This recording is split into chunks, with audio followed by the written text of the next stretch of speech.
Yo guys, it's FFX. Welcome back to another video. Um, Today we're gonna be moving into like the New York session models, right? Pretty much the same thing, only difference is time, you know?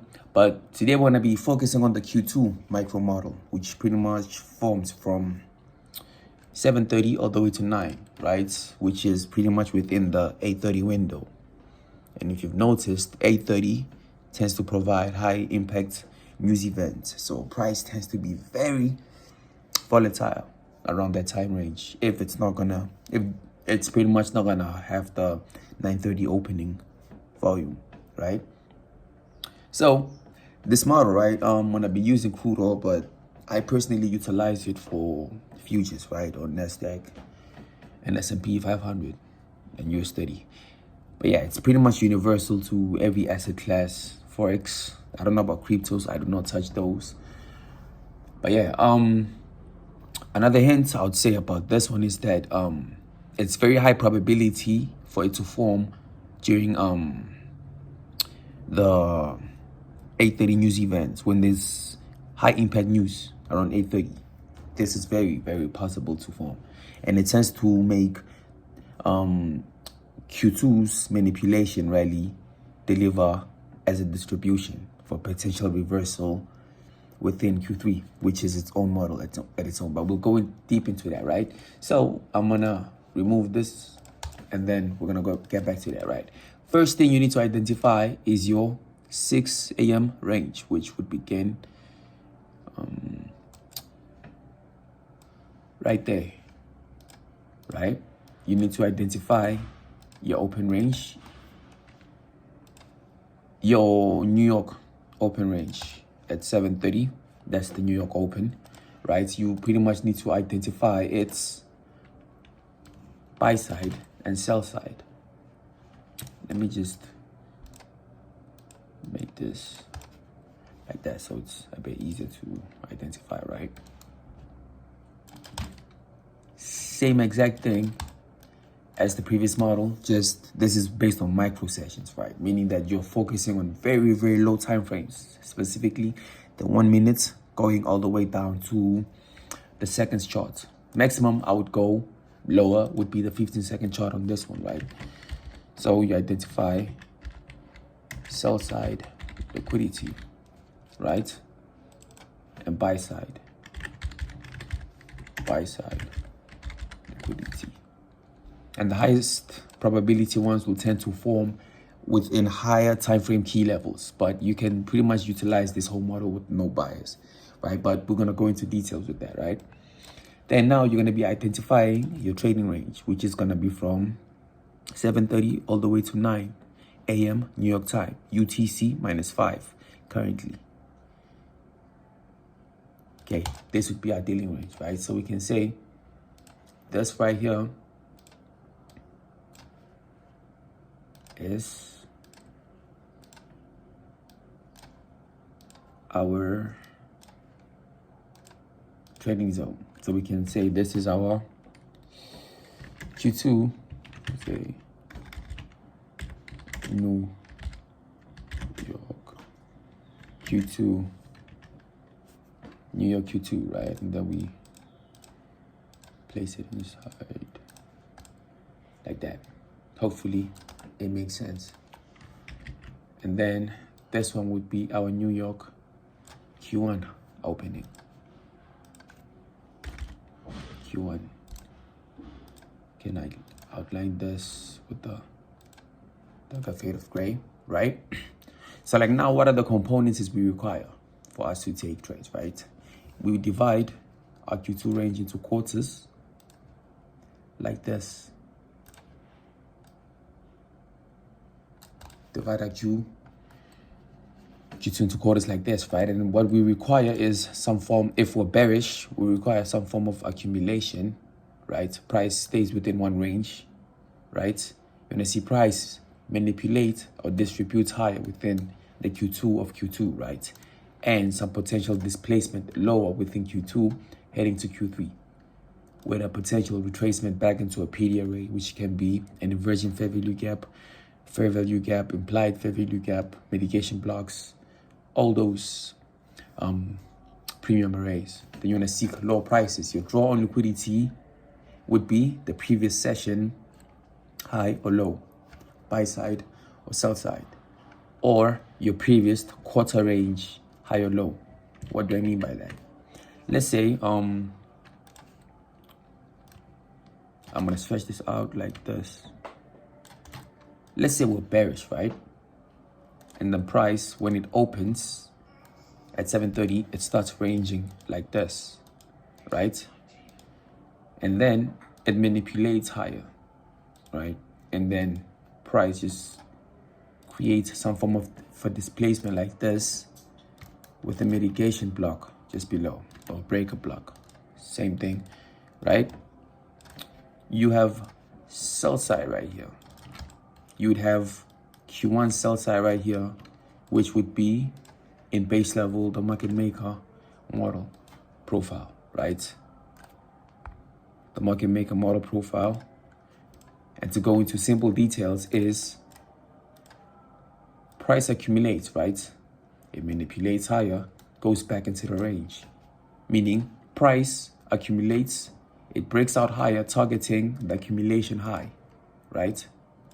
Targeting the accumulation higher, drawing to a PD array, which can be within the current time frame or a lower time frame, right? It distributes lower. Where is it targeting? Back to the accumulation low. This is basically the power of 3 and how price manipulates, distributes, and accumulates, right? This is pretty much how you would identify based on a time-based session. So when you want to set a drawn liquidity, you'd be setting it based on your most obvious level, the most clearest quarter level or session level, right? I usually never target anything above a session, high or low, because usually that would be highly influenced by high impact news, and usually I do not want to get involved before them. Hence, when we're trading within the 9:30 range, right, I wait for 9:30 to happen, and then I'm looking for my model to form after that, right? So hopefully that is clicking. So right now, what we want to see is an accumulation-ish, whichever side, right? We would be adding more conformations and confluences, right? Okay, now let's see. Price draws lower. Let's see. Draws higher, right? Okay. Now we've got our accumulation range right here. Though it doesn't look like it was ranging, this is our accumulation range. This whole entire range would be regarded as, it would be basically regarded as an accumulation, right? And the close of Q1 is the opening price of New York Q2 range. What do I mean by that? Let me do it like this. Then we make this large like that, and then we can just place this high like this. Then we can do this. The minute this candlestick opens, right, which is the Q2 of Q2, right, you would drag your line like that. Can even make it blue. This would be called the New York Q2 quarter open. We got a new day open, we got a new session open, we even have quarter opens, right? Based on quarterly theory, time and price. So pretty much your highest probability bearish setups will form above the open. Your highest probability bullish will form below, right? So right now, we would not say we are extremely looking for lower prices, but what we would want to see is price. We want to see how the Q2 range closes, which would be the range between 0753, right, to 0815, right? So like, let's see how that manipulation range closes.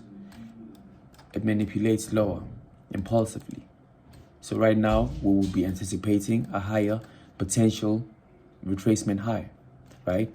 First, we are below the New York Open, the New York Q2 or quarter open, right? We have swept the New York Q1 sell side, right?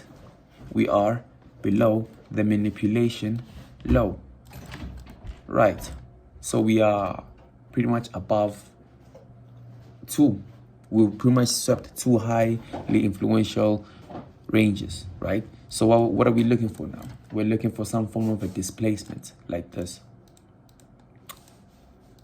And that presents itself in forms of a breaker block or a mitigation block, right? Those are pretty much the easiest, or that's the pretty much the easiest way to identify a shift in state of delivery, right? But now all our trades have to be taken within Q3. So we wait for Q2 to close. Let's see. Okay. First thing I can notice within this price range would be this bullish candle within this bearish trend. This was behaving as some form of resistance for lower prices. Behaving like an order block, meaning that it supports lower prices, right? As soon as price closes above its high, that indicates a shift in market structure. So therefore, this bearish order block, right, would be now inverted. We do not call it a inverted order block, so we would identify this as a breaker block, right? So that's how we would identify that. And this one right here, this range right here, I would want to see price close below it for us to confirm that as a potential breaker. Okay, now let's see. We're now currently within Q3, so we can even do this like this. Okay. What are we looking for? Higher prices. So now we want to see price close above, drop back to a PDRA, specifically a fair value gap or an order block to seek higher prices. Okay, let's go. Price closes above, right? The next candlestick, what we identify would be this range right here, which would be our bullish fair value gap. We can say busy, buy side imbalance, sell side inefficient, right? Only buy side was delivered within this range. So price will want to tap back into that range to rebalance the range or react off it, creating an institutional order drill, right? What is that? Is when price just taps the fair value gap, does not even go below the consequence encroachment level, and then it just begins to react higher, right? So those are usually the best trading scenarios or the best type of entries. But usually I want to see more confirmations when price drops back into a fair value gap, right?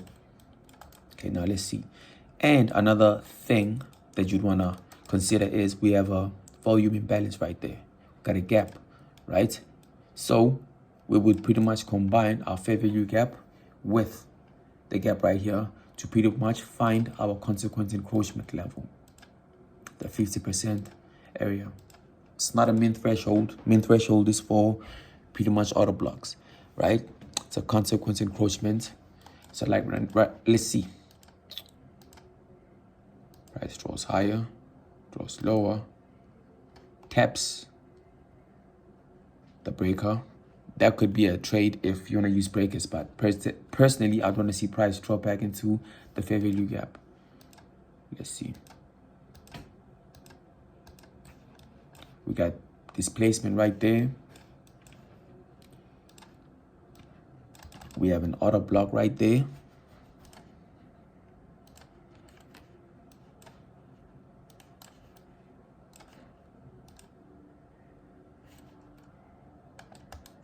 Okay, let's see. Price taps the breaker block, right? There could also be an additional trade entry that you'd want to utilize, right? And another thing you'd want to also focus on is lower PDRAs. We've got a auto block right there. We have an auto block right there, and the hint is we do not really know which price is gonna draw to, which one is price looking to seek to rebalance off, right? Okay, let's see. Price taps the breaker, reacts higher. So right now you can even go to a lower time frame, specifically the 15-second chart, right? Then you just want to see an additional breaker that confirms that you are pretty much in sync, or you are within the highest probability area or zone for the best and most ideal entries, right? Can identify this range right here, this bullish candlestick, because price closed below it, it would become an order block, right? So when price violates it, what does it become? A breaker. Okay. Let's see. If price closes above. Price closes above, right? What do we wait for? The next candlestick to open that would execute our trade. Okay. Then the most ideal area and zones you'd want to place your stop loss would not be specifically this low right here. It would be pretty much below a higher time frame inefficiency, which would be a fair value gap or an auto block, right? So right now we can even go to pretty much back into the 1 minute chart to identify our highest probability draws on liquidity. And yeah, your initial one first would be the New York Q1 sell side, right? That would be your least case scenario, like your lowest drawn liquidity, right? And then you'd be pretty much pushing to the Q1 low, and then best case scenario would be the Q1 high, which would be this high right here, right? Then your stop needs to be below an inefficiency of high time frame, because if you can pay attention, price just tapped the breaker, right? It doesn't yet touch the fair value gap, but it could still potentially do that. So you want to have a stop loss that actually breathes. It's got room to move around with price and time distortion, if that makes sense, right? Okay, but best case scenarios, but these are usually the hardest trades to catch, is when price does not really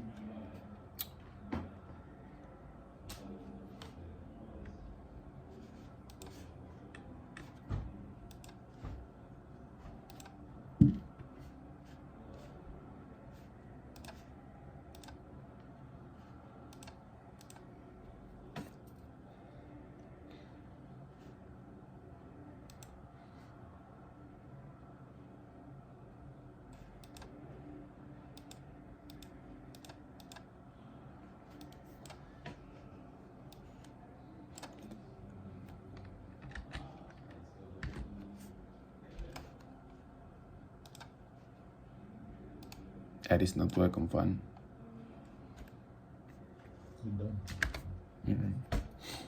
I'm gonna do some cards, boy, because I'm fun. Okay, best case scenario would be pretty much your Q1 high, right? Goes back to the market maker model. That's even the highest probability zone or drawn liquidity. Price accumulates, it draws lower, goes back into the range, right? Usually in this case, I do not really consider the buy side of Q1. I would pretty much disregard the whole entire range. I'll only be focusing on accumulation, manipulation, and then back into the range, right? Hopefully that's making sense. Then now let's just see our price books. Draws higher. Let's see. And then pretty much hits your target, right? And another thing I want to add on is, let me just remove everything to clean up the chart, right? Then we're going to use the indicator. I pretty much use this to just make like the whole entire workflow easier, right? and I can provide you this on Twitter.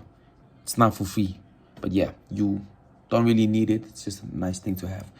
But yeah, one signatures you'll see about price with the whole accumulation, manipulation, and distribution range, right? Is that when price fails to drop back into the accumulation high within Q3, Q4 tends to be a continuation back into the range. Hopefully that's making sense, right? What do I mean by this? If Q3, just gonna make it like a dark solid color. This whole entire range is Q3, right? If Q3 goes past the accumulation high like this, right? There's usually a very high chance that price, when reaching Q4, right? Q4 is gonna manipulate lower, right? It's gonna pretty much manipulate lower, you know? Okay. So hopefully you found this video insightful, helpful, and more videos to come. And Merry Christmas once again, and Happy New Year. And yeah, stay safe.